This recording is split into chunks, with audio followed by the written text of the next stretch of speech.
My name is Pamela, and I am 25 years old.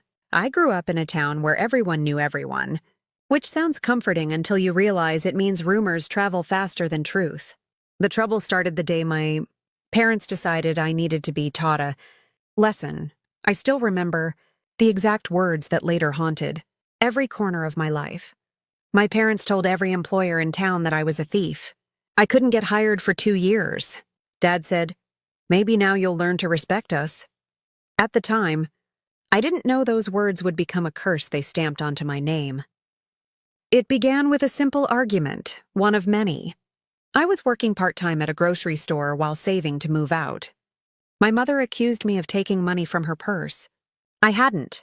I tried to explain, begged her to listen, but my father had already decided I was lying. He said if I thought I was so grown up, I could face the world on my own. The next week, I was fired. The manager wouldn't even look me in the eye when he told me. Later, a friend whispered that my parents had come in and warned him I was not trustworthy. That was only the beginning. Every job application after that ended the same way. Friendly smiles, promising interviews, then silence. Or worse, polite rejection emails that felt copy-pasted. Once, an interviewer accidentally let it slip. "We heard some concerning things about your honesty." I felt my stomach drop. I confronted my parents, shaking with anger and fear. Dad didn't deny it. He crossed his arms and said it was for my own good. That humiliation would make me obedient. That was when he said it again, slower this time, like he wanted it burned into me. "Maybe now you'll learn to respect us." 2 years passed like that. 2 years of watching my savings disappear, of lying awake at night calculating how long I could survive on instant noodles. Friends stopped calling because I never had money to go out. Some of them believed the rumors too. In a small town, once the word thief sticks to you, it becomes your shadow. I started questioning myself, wondering if I really was the problem, if I deserved this punishment. The only person who never treated me differently was my grandmother. She had raised me for long stretches, when my parents were too busy. She used to say that truth has a long memory, even when people pretend to forget. Before she passed away, she squeezed my hand and told me, "Pamela, no matter what they say about you, remember who you are." I didn't know then how literal those words would become. By the time I was 25, I was exhausted, emotionally hollowed out. Then last week, something finally changed. After countless rejections, I got a call for a job interview at a mid-sized logistics company just outside town. I almost didn't go. Experience had taught me not to hope. Still, I ironed my only decent blazer and practiced answers in the mirror.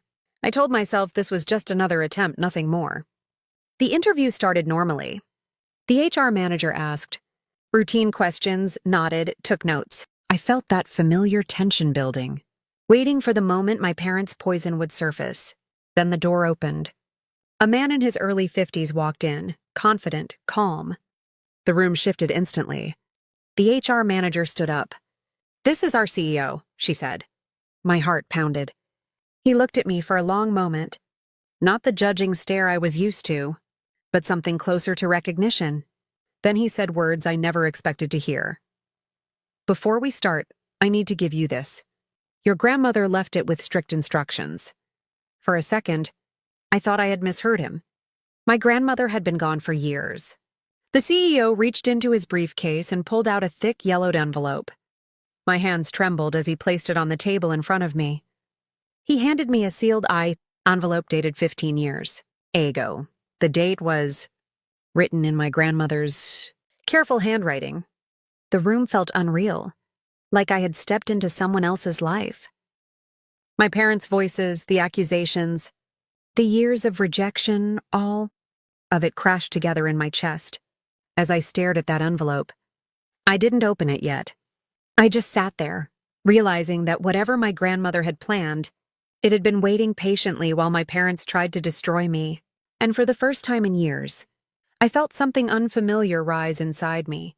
Not fear, not shame, but the quiet certainty that the truth was finally catching up. The CEO waited while I stared at the envelope, my fingers hovering above it like it might disappear if I touched it. The room was silent except for my breathing.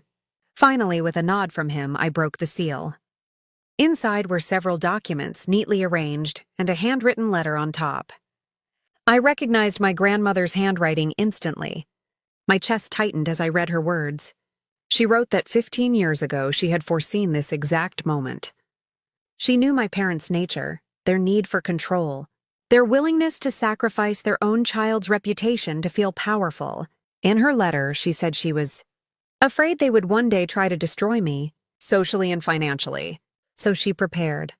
Beneath the letter were notarized statements, copies of recorded conversations, and sworn affidavits from people I didn't expect, former neighbors, old employers, even a distant cousin who had once worked with my father. All of them confirmed the same thing, that my parents had been spreading lies about me, calling me a thief, warning people not to trust me.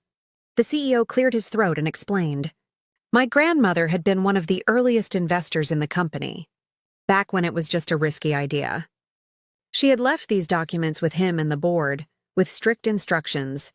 If I ever applied for a job and was rejected because of character, concerns, they were to intervene.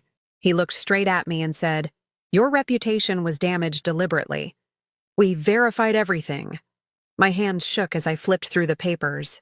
There was more. Bank statements, showing my grandmother had set aside a trust in my name.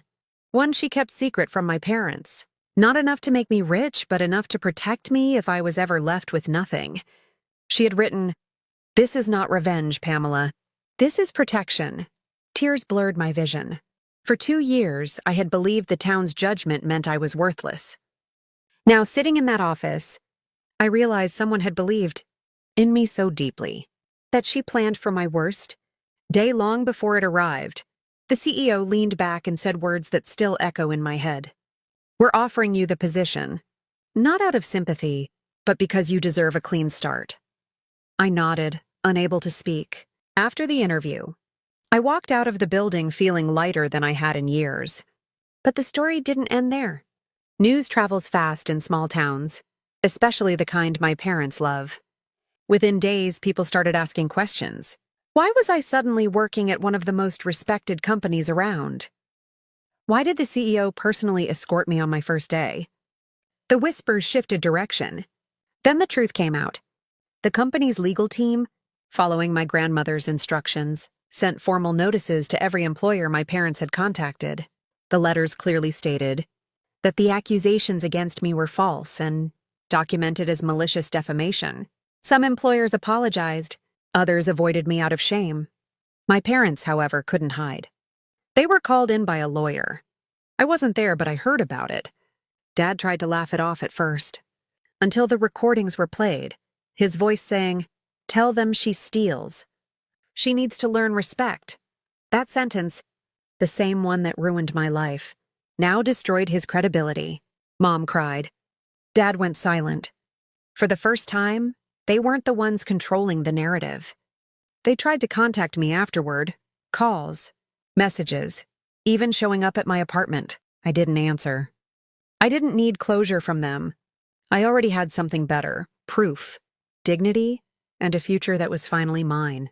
Sometimes I think about how close I came to giving up. How easy it would have been to believe their version of me forever. My grandmother understood something. My parents never did, that real respect is earned through love, not fear.